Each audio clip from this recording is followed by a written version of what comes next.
Thank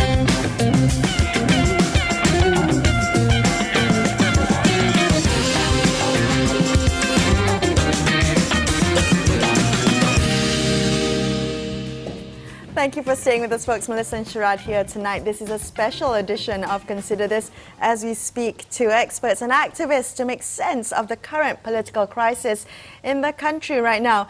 We have joining us on the line Dr. Sharifah, Syahirah, Syed, Sheikh, political analyst. Syahirah, thank you for joining us this evening.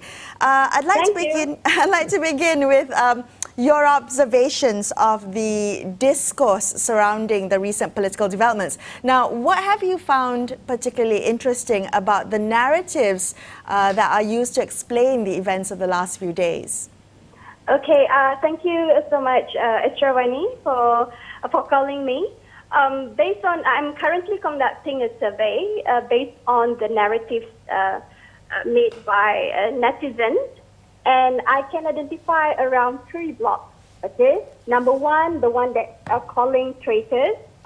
This one usually is the current government, the Pakatan Harapan. And the other one is a supporter of supporting Tun's move by saying that thank you God and so forth. And usually they are split into 2, UMNO and PAS member, and also other particularly Malays. And then we have another 3rd block, which is actually maybe representing Malaysian as overall Malaysian. They feel like numb and they feel less interested with the drama and feels that this drama is not actually having any direct benefit for their well-being. Are there people who feel that this shouldn't have come to pass, that they feel betrayed, they want to withdraw from politics? Because sometimes, people want to actually disengage as a consequence of crisis. Yeah, the thing is, they feel that it's just 22 months old, the government, and there are so many issues are not solved. For example, like the cost of living, unemployment, especially for the youth, their main concern is about their well-being, where their life going to head from here. So instead of concentrating on the politician affairs, most Malaysians feel that it's supposed to be their affair, Malaysian affairs, not the politician affair. So, based on my survey, which is actually now around 600 people responding to my survey, it seems to be like there are mixed reaction, and it actually portrayed the 3 blocks, whereby a lot, it's like 30%, and nearly 30+% said they just don't have any views about this scenario. Sharifah, this is really interesting to me because you're saying that it's almost equally split down 3 ways, right? In terms of the 3 blocks that you mentioned. Has your survey found anything in terms of the age breakdown? Do we know whether young people are interested in what's happening or concerned in what's happening with the collapse of the Pakatan Harapan government? Or is this mainly a concern of perhaps an older generation? They are actually concerned about the current situation of Malaysia. They are concerning about the political party survival or politician survival. They are concerned about the future of Malaysia. They are concerned about what will happen to their well-being in the future. All right, and most of out of the 600, 47.6% of my respondents, they are from 30 to 45 years old, and then 42.4% are 46 to 59 years old. And I think because it's a Google, it's a using technology, so these are the group that answered the question. And it seems to be like there are issues. I asked about the issues, whether Tun Mahathir are still relevant as Prime Minister. it seems to be like nearly more than 50% agree that he is suitable. And the thing about whether DAP is the reason why Bumiputra is not supporting the government, and it seems to be like it's overwhelming. A lot of them agree with the statement, which is around 75%.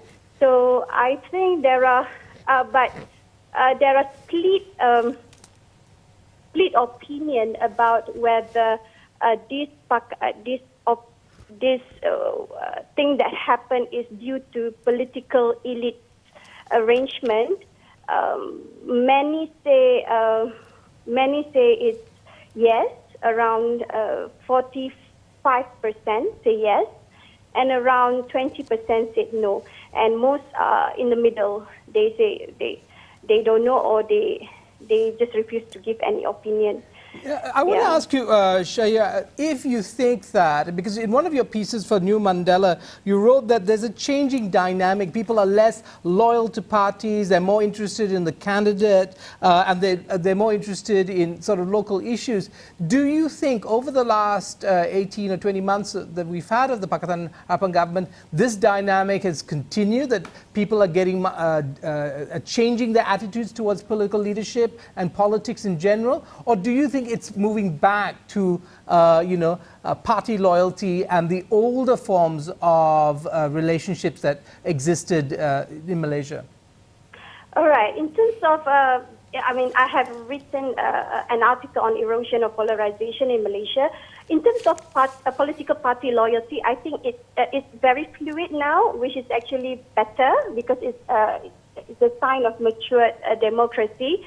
In other words, when they give opinion, it's more about what rakyat needs instead of what party needs. All right? But when it comes to, again, based on our history and also our racial polarization, all right, it seems to be like here it shows it kind of most majority feel that the majority Malaysian feels that their voice is underrepresented, and kind of like due the government, the previous government, the Pakatan Harapan government has a little bit give more room, too much room for DAP to voice a little bit too loud. This is the thing about democracy. We need to always able to have this balance of power. Within the population, which is actually the representation must put the voice and the representation and the interest of that politician voice out must be have this mirror reflecting the composition of the population. Yeah. Very quickly, I just want to know, in the coming months and perhaps years, so what will you be looking at in terms of how young people come to understand what's happened with the political crisis and politics in general? Yeah, the thing is, they do know that politics is the platform for people to get what they want, and the negotiation and the participation is very important. And but what they want, the youth nowadays, they want a respect. You need to earn the respect. So they want a politician who they can respect. In other words, a politician that able to give what they are interested in. In terms of jobs, yeah, in terms of economic, in terms of better house price, those are the things that they want. And now, although we still have this a lot of issues related to race and religion, but I think if we can go for what rakyat needs and talk more about the well-being of rakyat, especially about the youth, definitely we will able to reduce this, racial and religion manipulation. For me, it's more about a political warfare. it's easier to use these two, and history has shown so many, in any part of the world, these two elements indicator of power, which is actually race and religion, is all usually work. But for us to move towards a developed and advanced country, I think it's time for us to talk more about people's well-being and what people genuinely need instead of what politicians need. All right, thank you so much for joining us this evening and sharing your insights. Dr. Sharifah, Syahirah, Syed, Sheikh, political analyst there with her insights. We're going to take a quick break. After this, though, Hishamuddin Rais joins us in the studio, so don't go anywhere. We'll be right back.